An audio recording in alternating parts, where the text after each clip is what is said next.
Good morning, it's Friday, October 17th. I'm Phil Streible, Chief Market Strategist at Blue Line Futures. So wrapping up this New York trip where I cover the precious metals, both on the Yahoo Finance Network and then on the floor of the NYSE on the Schwab Network. At the same time, my partner Bill Baruch was on CNBC's halftime show and then jumped over on the Compound and Friends at Josh Brown's podcast here. It's the #1 financial podcast. It's a great listen. It's something that I listen to every single weekend, every Saturday morning. Comes out on Friday here, but I really carve out about an hour to listen to it. They've got a lot of great guests that come on here and explain their process in the investing arena. So looking at some of the top headlines here, you got stocks. They are extending Thursday's declines as concerns about lending standards amongst U.S. regional banks further striking the nerves on Wall Street. So you got the S&P 500 and the NASDAQ down over about 1% as of this recording. Now looking at the flight to safety trade, that's really in focus. You got treasuries are rising while gold continues to attract investors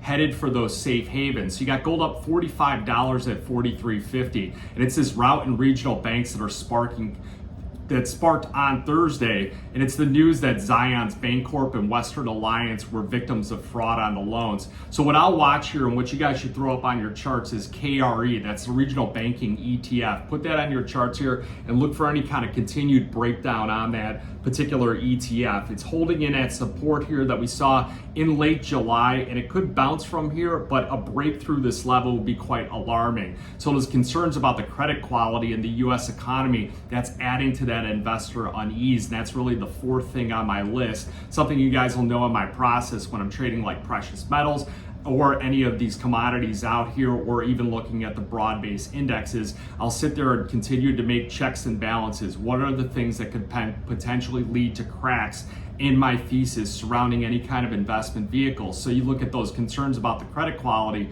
in the US, that's going to be number 4. What are the other 3 things? Well, renewed trade tensions between the US and China. We monitor that. We also monitor the government shutdown, and we also monitor the potential for an AI bubble here. So it's 4 different things to watch. Now the market is getting that reaction in volatility. So you look at the CBOE, the volatility index, that's closing above 25 for the first time since late April. Going back to the precious metals, what are the critical levels that I would have some alarm if we started to break below? Now looking at the gold market, that's right around 4,050, so that's about $300 lower. Gold has been getting that safe haven bid, and it's really great for that asset class that it continues to get those flows overnight, because what that tells you is that European and Asian investors are also looking at that as the flight to safety. Where we're getting some volatility is in the silver market, which is really whipping around with any kind of significant decline still being bought up, but the question is how long will that last? Remember, silver does have that substitution effect where as prices continue to rise,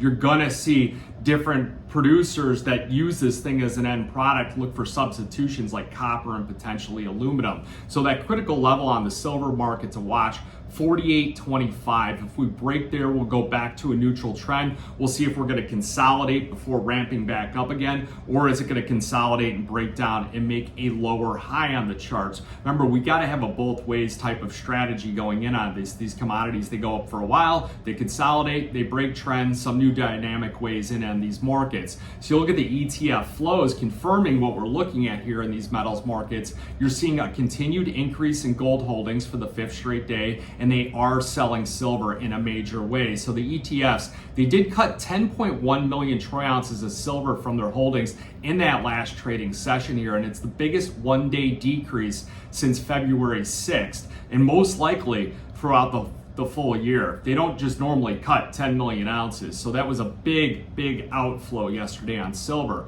Now the total gold held by ETFs, that has rose 18% this year to about 98.1 million ounces, and it's the highest level since September 23rd. Gold's advanced 65% this year, silver up about 72%. Now gold gained about 2.8% here yesterday.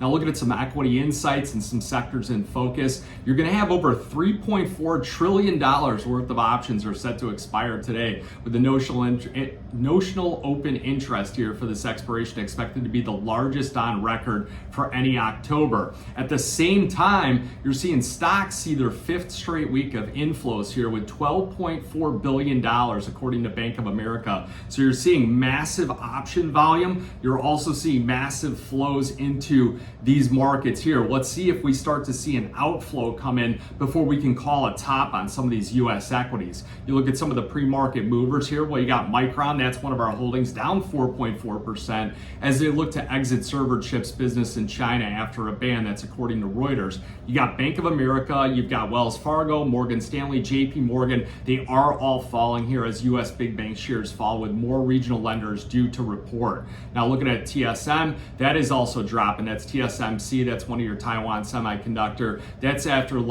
traders are looking to lock in some of those gains after that strong third quarter. Now the IMF, I'll sit there and look, what are these big macro influencers thinking? And the IMF says they see significant downside risk to the global growth due to renewed frictions between the US and China. So they're starting to look at global GDP numbers and things like that. That's where we're getting into the slide over in Germany. Also in Canada, their GDP being downgraded here, looking out going forward and having more of a stagflationary environment. So that's where you get the dollar index kind of holding at these elevated levels against some of those key cross currencies. So the dollar down 10 at 97.99, 10-year treasury yields dropping 1 basis point below that 4%, now sitting at 3.96. So you can see that flight to safety. Gold, treasuries, exit some of these regional banks, exit some of these equity positions is kind of what's going on. And the volatility index continues to surge. So you're going to see choppiness in many of these different markets, with the VIX up 1.58 at 25.65. So you go to Europe and you go to Asia. That was what I was talking about earlier with the ETF flows, with them jumping into that gold market.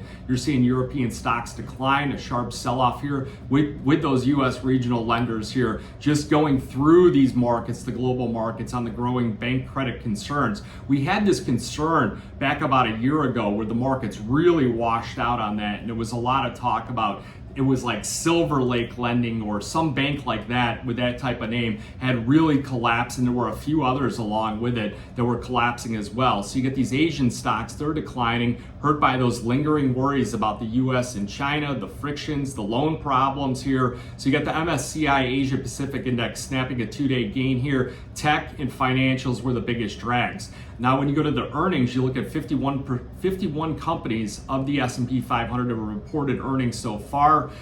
82% of them have beat analyst expectations, 16 have missed, and 2 were as expected. What would we be getting out here as far as economic data? It's September's housing starts, building permits, import and export prices, but this is all delayed here because of the government shutdown. So what are these markets thinking about these credit concerns, these trade tensions, and everything else?